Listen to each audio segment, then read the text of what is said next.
Thank you, Mr. McCormick. We appreciate you being with us. Our next speaker is also a DECA alumnus who is keen on busting through the student travel status quo. He knows DECA members love to travel, and he has done his own fair share of traveling, including a trip to North Korea. Today, he will speak on the importance of running towards new experiences. Ladies and gentlemen, join me in welcoming our next speaker, Jake Pfeiffer.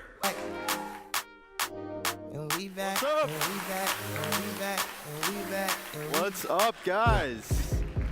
How's everyone doing? North Korea, right? What? Yeah. That was funny. So check it out. Like 2 years ago, I decided to go on a trip to North Korea. Pretty scary, right? A little, right? Yes. But you know what's actually scarier than going to North Korea? Flying to North Korea. I'm not kidding you when I say that these people still use computers from the 1980s. Which means I would really hate to see what's under the hood of that plane. P.S. They have the world's only one-star airline. For good reason. Double P.S. I'm absolutely terrified of flying. That's me. Which is why it makes zero sense, none whatsoever, that I would ever, in a million years, want to or be willing to fly to North Korea. So naturally, I did. So the big question is, why? I can tell you it wasn't because I was recruited by the CIA to go on some super secret mission like James Franco in the interview, although let's be real, it would be pretty sweet to do karaoke with Kim Jong-un. I'd be down. No. The truth is, actually, it was this really, really beautiful postcard that I had seen from there a while before I decided to go. And once I saw this postcard, I knew that there was no choice. I absolutely had to go see this place for myself. Yep, that's the one. That's me getting smushed, little itty-bitty pale American, by mighty North Korean rocket there. I mean, come on, who wouldn't be up for a good old-fashioned North Korean rocket smushing? I knew I was. But all jokes aside, the real question is, why? Why go to a place chock full of these anti-American illustrations and violent propaganda? Where I would walk through these displays like this captured US submarine and grow so furious that I felt like my jaw was going to shatter from clenching my teeth so hard. Where each night I would go back to my hotel room to try to wrap my head around what had happened during the day, only to have this pitch black pierced by these menacing voices of loudspeaker propaganda, spewing out these furious words that I couldn't understand but knew were directed at me. Why was I here? The answer was, is, and always will be just to learn. To learn and to be open to new experiences and new perspectives. See, I wanted to go to this place, to challenge myself, to go to this big controversial place with an open mind, to try to understand their experience. But the cool thing is, you don't have to go to North Korea, thank God, to do this. The next time you disagree with someone in your chapter online or at home, try to actually step into their beliefs. Understand the emotion behind their experience. No one is saying you have to believe the same thing that they do. I'm just saying it's worth understanding why they do. See, I wanted to go and do all of those things to try to make myself a little bit better of a person, but the cool thing was I was about to discover a much more selfish reason for wanting to run towards these new experiences, to go see places for myself. See, I noticed something about myself on this trip. In fact, I noticed something about everyone that was with us, and that was that we were alive. Colors seemed way brighter, scents were stronger, our minds were absolutely buzzing. And there was this kind of nervous energy about that made us, in a weird way, much, much more ourselves. Worrying about being judged for who we were being with each other, that obviously was the least of our worries. Ironically, I felt more alive, more free than ever while visiting the most oppressive country in the world. But what was causing this?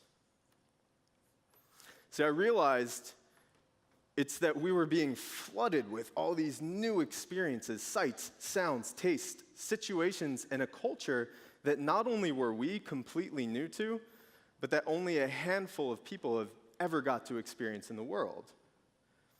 And that was making our brains fire off all these colorful new synapses like some sort of fireworks cannon. It was beautiful. But then I started to realize that this was really just one small step in this new way of thinking. I realized that anyone can apply this mindset to anything in their life, relationships, challenges, adventures, you name it. The key to me really was and is just to go experience new things for yourself.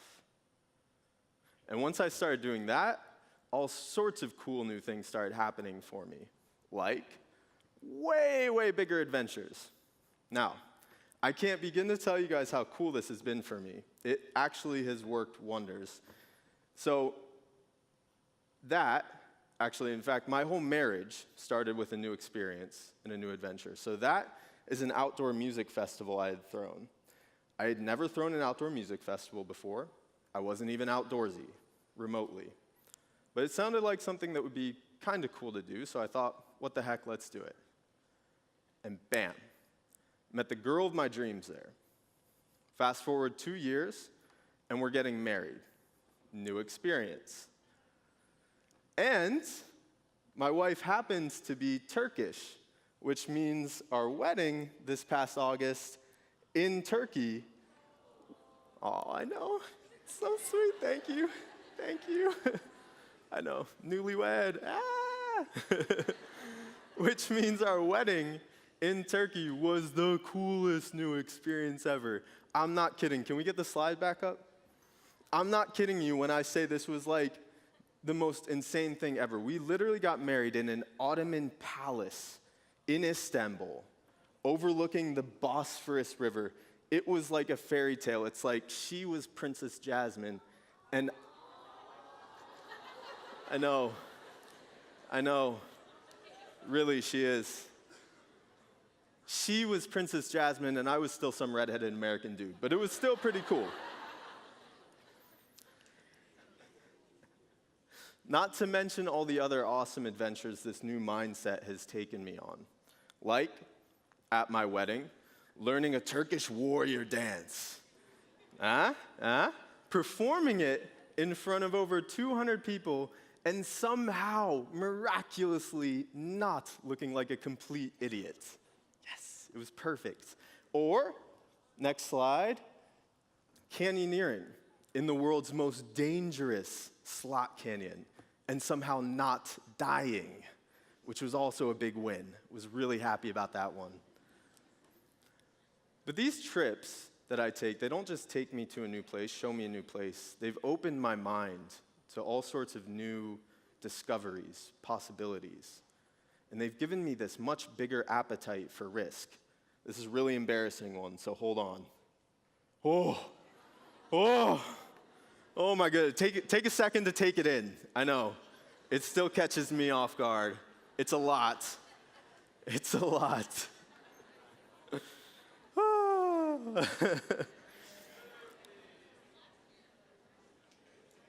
You're like, what year is that phone from? My God. 1995. No, I'm not serious.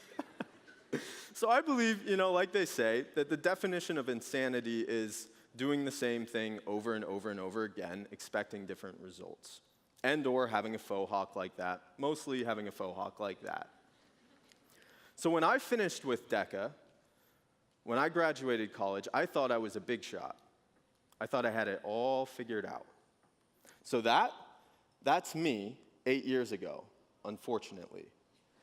Mr. Fancy Pants, future commercial real estate investor, looking like a dang fool. But what that guy failed to realize is that while he thought he had it all figured out, he had failed to keep any of the 10,000 jobs he had tried for more than 2 weeks at a time.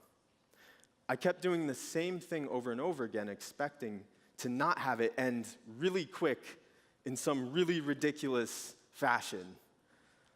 Like this one time that I worked at a bank, 2 weeks into working at this bank, I decided this is literally the worst, I'm done. But instead of quitting like a normal person, I decided on my day off to go with my best friend, drive through the drive-thru of the bank, put my bank keys in the little tubey-shooty thingy. I'm out! And took off as what I thought was a clever way of quitting. Ridiculous. But ridiculous as that was, ridiculous as my faux hawk was, and stupid as I was, it wasn't that I just sucked. Believe it or not. It's that I wasn't trying new things. I needed a new experience. So eventually I would decide to put it all on the line, to bet on myself bigger than ever and start something completely from scratch, to prove to myself that I didn't suck, I just needed a new experience. Here we are several years later with EXP Trips. We've changed tons of lives and made millions through student travel.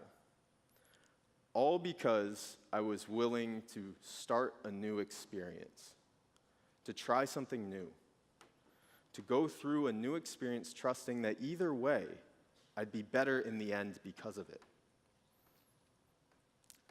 Now, millions are cool and all, but the real reason why I'm telling you this today, why this is important to me, is much, much bigger than that, much more important. A little over a year ago, I realized what I think is the most important reason to run towards new experiences when you have the choice. And that's to prepare you for when you don't. A little over a year ago, I had to have a massive open abdominal surgery.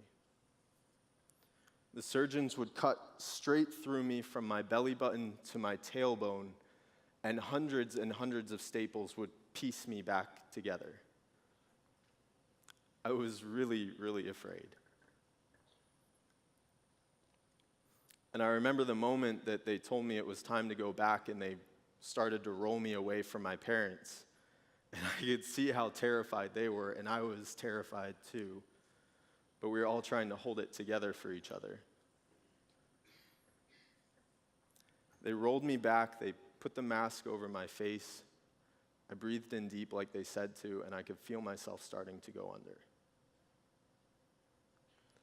And I realized in that moment that all I could do was say, all right, let's go. Let's do this thing. And I woke up. I woke up and all I saw were new chances to take more adventures, to take more risks, to love and care for other people, because life does go really, really hard sometimes. And you never know when you might not be able to do those things. See, going through this would help me to help others who are going through the same thing. It would give me a new appreciation for days that just felt okay. I would become better because of this, even if I didn't choose this. So I want you to be ready for when life hits hard, to be used to being on the other side of fear, because It's going to hit eventually. You might as well be ready for it when it does. Be ready to say, let's go, let's do this thing. I'm going to become better because of this thing, even if I didn't choose this thing. So it doesn't matter if it's going to North Korea, starting a business, getting married, or just getting sick. The sooner we can run towards those new experiences without fear, the sooner we realize that those things create our story. They build who we are as a person. So please don't run away from them. Don't fear them. Go towards them. And I promise you, you'll be better for it in the end. And who knows, you might just have some fun adventures along the way. So let's go. Thank you, guys.